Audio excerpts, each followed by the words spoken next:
Assalamualaikum warahmatullahi wabarakatuh. Saat ini kita berada di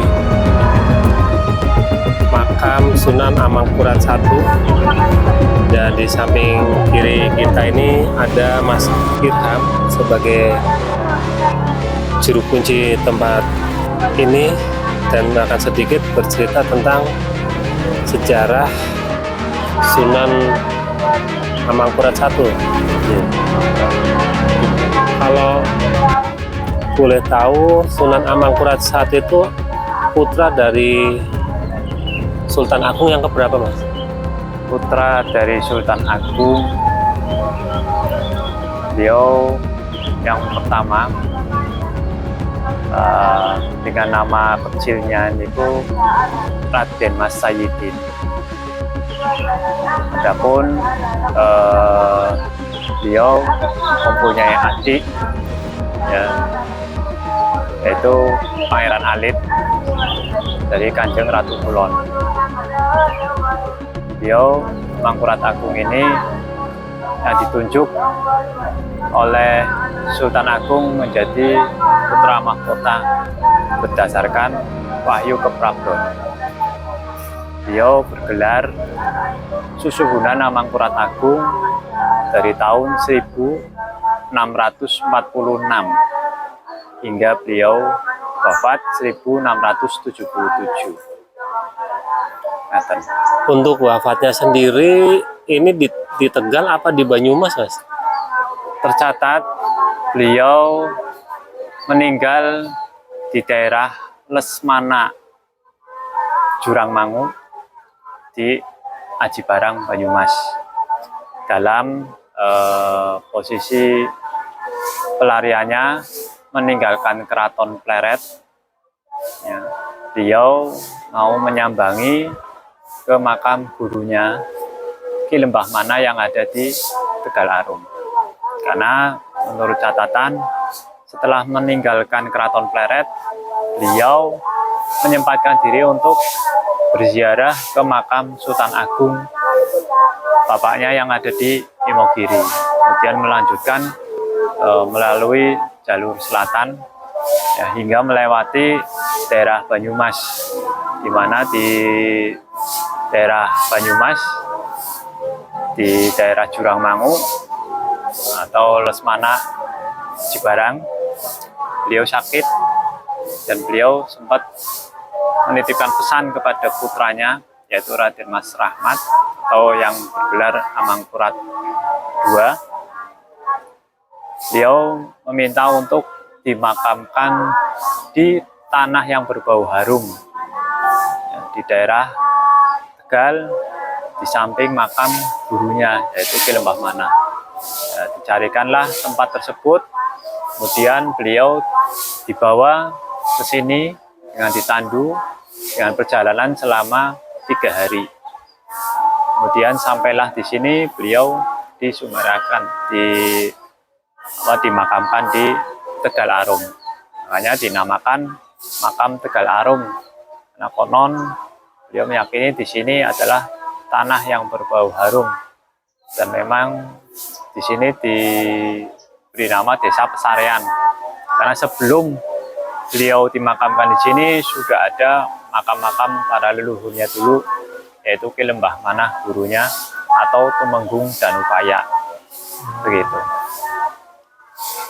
Dan kemudian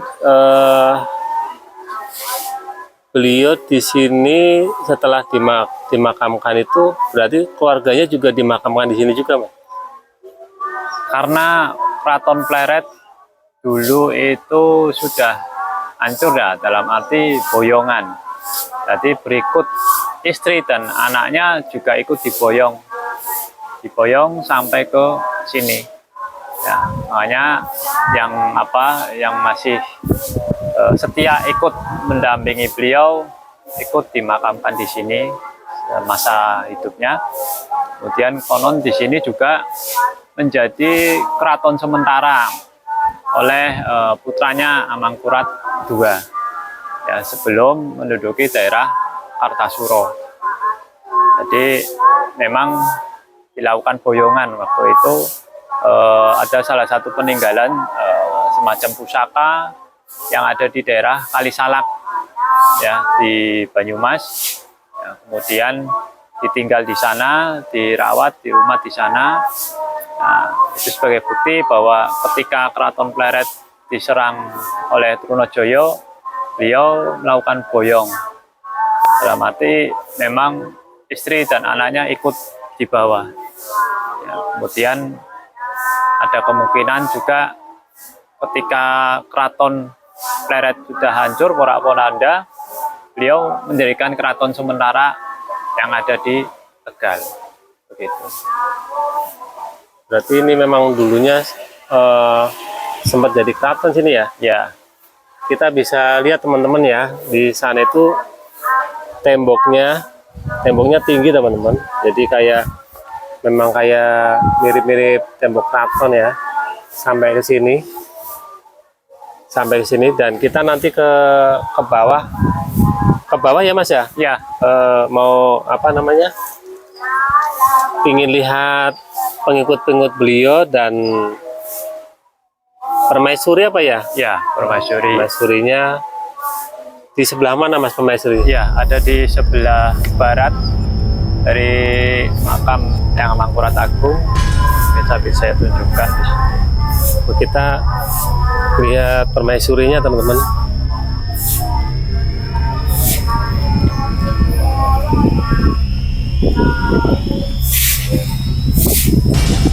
Oh ini. Nah, ini Kanjeng Ratu Kencono, istri raja yang setia ikut mendampingi beliau hingga semasa akhir hidupnya ikut dimakamkan di sini. Ya. Kemudian ada putrinya. Ada putrinya yaitu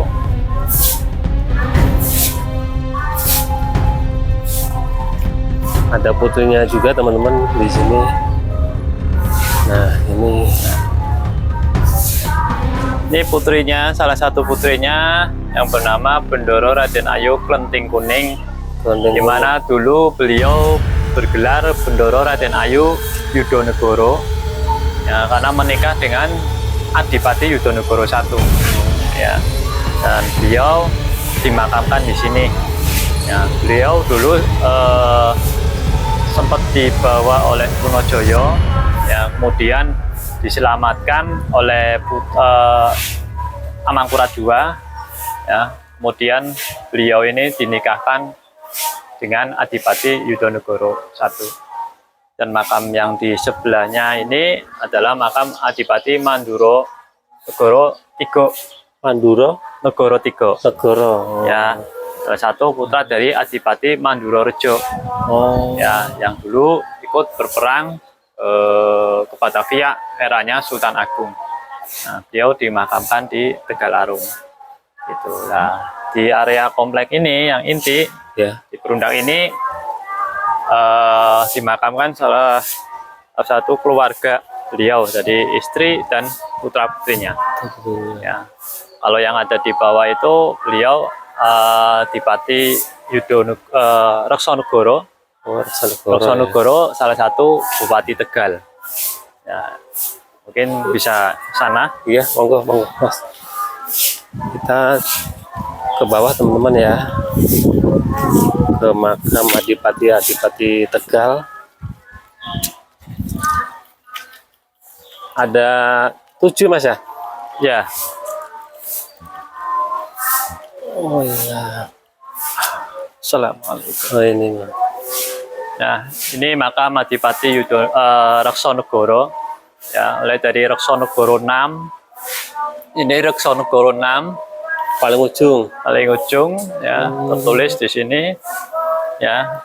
Oh iya. Ini dengan bahasa Belanda ya, Hirras. Oh iya ya, ada tulisan Ya. Belanda ya. Pangeran Aryo Reksonegoro kaping 6. Overleden dan 20 Juli 1851. 1851. Ya. Kemudian Oh ini juga. ini ya Raden Ayu Pangeran Aryo Reksonegoro. Ini asli tulisan Belanda Mas. Asli.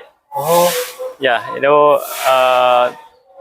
lukir di eranya residen waktu masih residen ya. Ya ini juga Adipati Roksonegoro ke-7.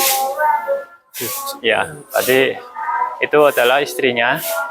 Ini Adipati Roksonegoro ke-7. Kemudian ini Adipati Roksonegoro kaping, tulisannya ya situ ya, 8 atau 7 situ.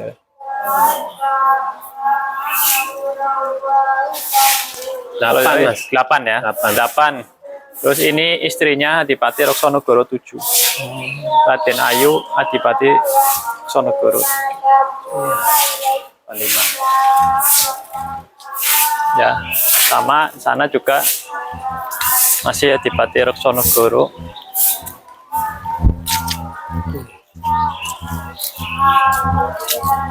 Ini masih. Ini Bupati Tegal, Kanjeng Pangeran Adipati Roksonegoro, ya, Bupati Tegal.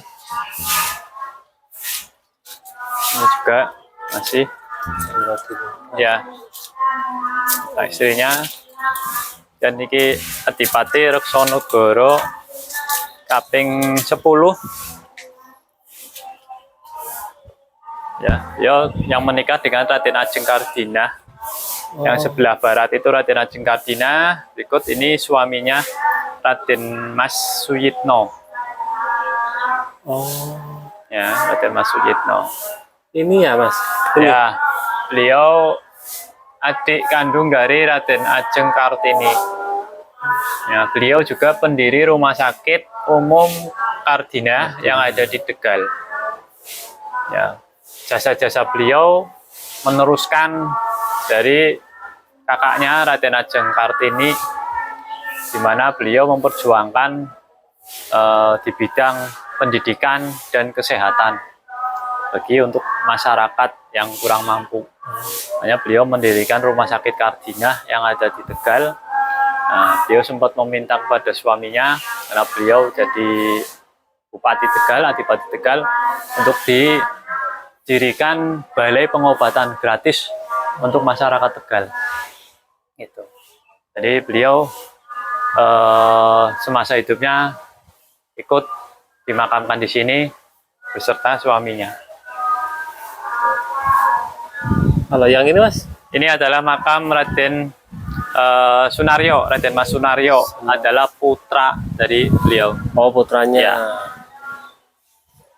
Nah, kalau ini kok ada yang meninggal di Jakarta nih Mas? Ya, salah satu keturunannya beliau, Raden Ajeng Susmini Roksonegoro. Beliau masih keluarga dari Roksonegoro. Kalau yang di sana? Kalau yang di sana ini para pengikut Abdi dalam yang ikut dimakamkan di sini juga. Nah, ini kan ada 2 lapis apa 3 lapis nih Mas nih? Iya, ada beberapa ring ya. Ring ya. Ring ya. Di ring utama ini makam Susunan Mangkurat Agung beserta keluarga, kemudian para adipati, Bupati Tegal, kemudian di ring 2 itu para kerabat, para prajurit juga ada yang dimakamkan di situ di ring 2. Kemudian ada Patih Tegal juga dimakamkan di situ.